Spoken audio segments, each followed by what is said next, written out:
My name is Chris Epplett, and I am a parishioner at Our Lady of Good Counsel.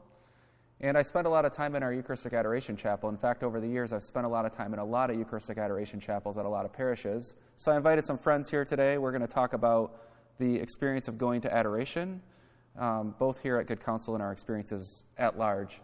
So what we're here to talk about is some common things that people, just for some reason they don't want to walk into the chapel. In fact, I've got this letter right here. It's very interesting. This is from Fred in Plymouth, last name Flintstone. I don't have time for adoration. I'm way too busy. So this person thinks they don't have time for adoration. How do you make time for adoration?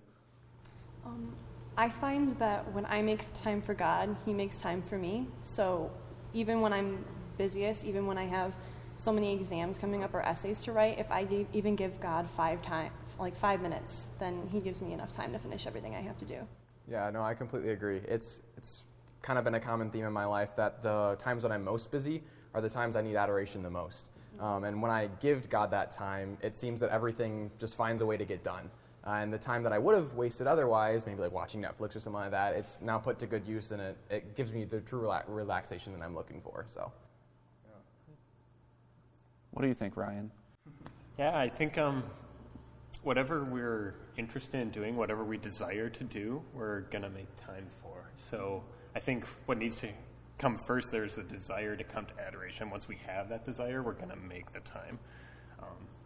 Yeah, there's limited amounts of time, and we can only do so much, but we're going to give our time to what we're interested in doing. So to recognize the fruits and the goodness that come from this time in adoration, I think is important. And then how can we not make the time to do that? Yeah, and I know there's times when I might not feel like going, or I might have an excuse to do something else, but then I make the time, and it always, as you said, Maggie, it's like always worth it after the fact. You always realize it was worth the time. It's really by priorities, just like anything else. If you, I go running a lot, and so people are like, how do you have time to run for a whole 45 minutes a day? Well, you prioritize, you make the time, so that's the same thing with adoration. Anything that's important to you, you make the time for. So another letter we have here is from Marie in Northville. Marie writes, I'm not sure what to do at adoration. What if I mess something up? It sounds kind of silly, like what could you possibly mess up? But what do you normally do when you're in adoration? And is there any tips or pointers you could give to people? I usually spend at least the first 5 minutes just putting myself in the presence of Jesus, just acknowledging that He's truly there with me. And then it's just a conversation. I always bring a journal with me so I can write down my thoughts and things I'm struggling with. And if I happen to hear anything that God is saying to me, I don't want to forget it, so I write it down. So it's just having a conversation with your friend. That's what you're there to do. Yeah, no, definitely. I think one of the best descriptions I've heard of adoration one time is just like wasting time with Jesus. And it seems kind of counterintuitive that you get the most out of that. But honestly, there's nothing wrong you can do in adoration. Just being there, He loves us no matter what, and He's not looking for us to have this intense spiritual experience every single time we go to adoration. Sometimes just being there, and even I've fallen asleep in adoration before too. But sometimes God loves the little child who falls asleep even more than the child who's awake. So it's there's no bad thing you can do in adoration. Just being there in front of Jesus and just letting Him be present with you and fill you with His grace is enough.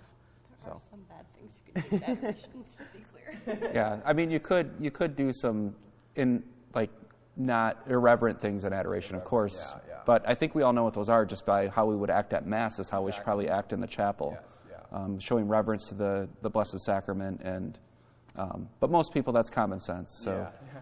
What do you usually do when you're in adoration?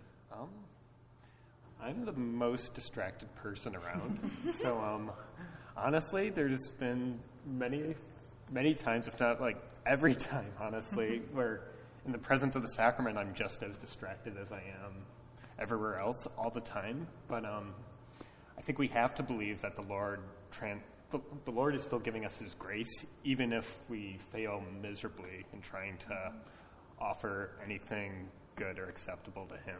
We're with Him, and distracted prayer time is still prayer time, and the Lord's working there. It's just important that we give the time. And I think if we repeatedly give that time over and over again, we're going to see the fruits in our lives, even if even if it doesn't seem like in that moment that anything's happening. That's a temptation that I don't think we can't give into that, because prayer time spent with God is fruitful, even if we don't sense that immediately. There is the analogy, when you're with Jesus, it's kind of like being out in the sun. Yeah. You don't see Right. the immediate results, but then later you look and you're tan. Right. So you're tanning in adoration then? Is that what I understand? Tanning your soul. All right. Well, I like it.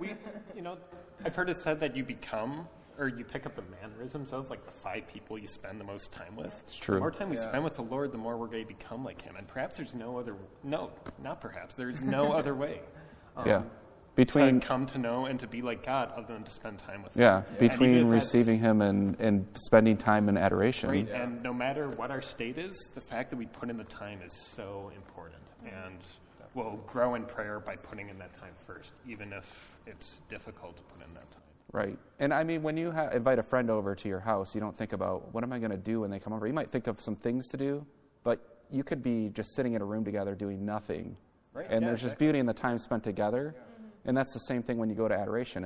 If Jesus is really central to your life, if He's a friend of yours, then it's just spending time with a friend. So that's the best way to prep for adoration, is just say, I'm going to go spend some time with my friend. And when you're putting in that time, those substantial interactions and those substantial encounters will come. So if you and I spend a lot of time hanging out, watching TV, or doing who knows what, if we do that so often, eventually there's going to come a time where there's a more substantial conversation or Right. encounter. We may even really like the same connect. TV show at some point. Exactly. Yeah, we don't know.